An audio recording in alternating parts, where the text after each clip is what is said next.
Hello বন্ধুরা, good morning সবাইকে। সবাই কী করছো? আশা করি সবাই ভালো আছো। তো আজকে হচ্ছে সরস্বতী পুজো।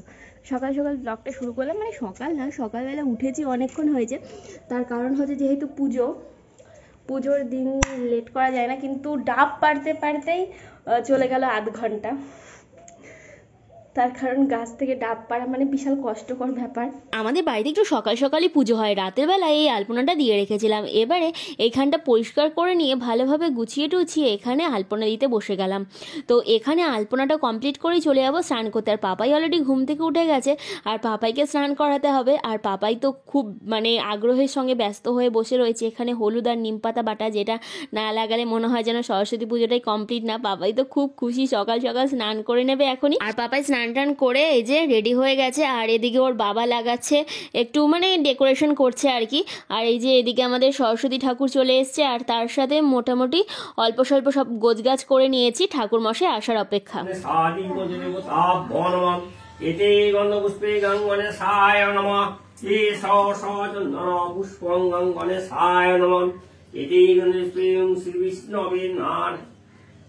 পুজো এখন কমপ্লিট হয়ে গেল। আর তারপরে এই যে পাপাই ওরা করছে একটু নাচানাচি। আর এদিকে আমি চাপিয়ে দিলাম রান্না। আজকে রান্না করব খিচুড়ি। তো চাল চাপিয়ে দিয়েছি অলরেডি ধুয়ে, আর এদিকে মুগ ডালটা ভেজে নিচ্ছি। কিছু সবজি কেটে দিয়ে দিলাম, হলুদ আর লবণ দিয়ে আমি বসিয়ে দিলাম এদিকে খিচুড়িটা বানাতে। তার সাথে আজকে মেনু আছে, কি কি সব দেখাবো তোমাদের। তার আগে কিছু থালা বাসন ছিল, সেগুলোকে ধুয়ে নিলাম। আর এদিকে এসে দেখছি অলরেডি আমার খিচুড়ি ফুটে গেছে। আর আজকে একটু কেক বানাবো বলে ক্রিমও বানিয়ে নিচ্ছিলাম। খিচুড়ি রান্না হয়ে গেছে, আর তার সাথে বেগুন ভাজা, বেগুনই হবে, তার সাথে পাঁপড় ভাজা আর চাটনি।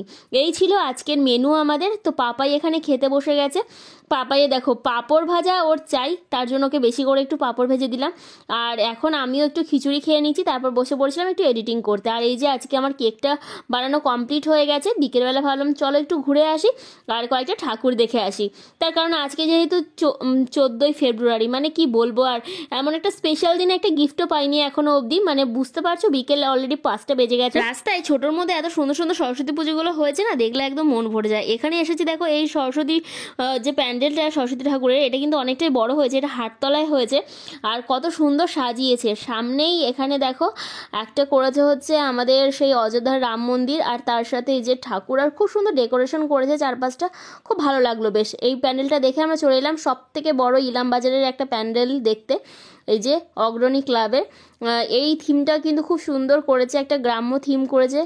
আর তার সাথে ঠাকুর সব কিছু মিলিয়ে আমার খুবই ভালো লাগলো। আর তার সাথে বলতে গেলে এই প্রথমবার আমি সরস্বতী ঠাকুর দেখতে বেরোলাম। প্রতি বছরই বেরোই, তবে আমাদের পাড়ার মধ্যে।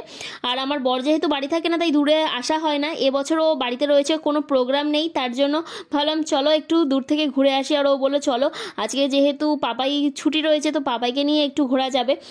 এরকম ঠাকুর দেখতে দেখতে ছোটোখাটো আমরা চলে গেলাম আমাদের অজয় নদীর পাড়ে। আর অজয় নদীর পাড়ে পার্ক আছে জানো। আর আজকে তো 14ই ফেব্রুয়ারি, বা হচ্ছে তোমাদের সরস্বতী পুজো, হচ্ছে বাঙালির ভ্যালেন্টাইন্স ডে।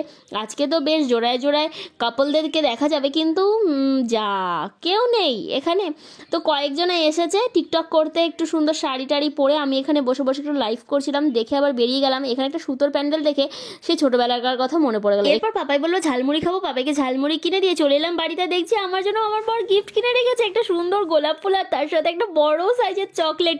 তোমরা কে কি পেলে অবশ্যই কমেন্টস করে জানিও। বাড়িতে এসে আবার এডিটিং করতে বসে গেছিলাম। আর তারপরে আমরা ভাবলাম যে চলো রাতে বিরিয়ানি খাই, তার কারণ পাপাই আর আমার বরের দুজনেরই বিরিয়ানি খুব পছন্দ। আর যেহেতু ওদেরকে কিছু গিফট করা হলো না, তাই এটা ওদের ভ্যালেন্টাইন্স ডে গিফট। তো রাতে সবাই জমিয়ে চিকেন বিরিয়ানি খেলাম, কারণ আমার বর আর আমার যে মেয়ে রয়েছে ওর খুবই প্রিয়।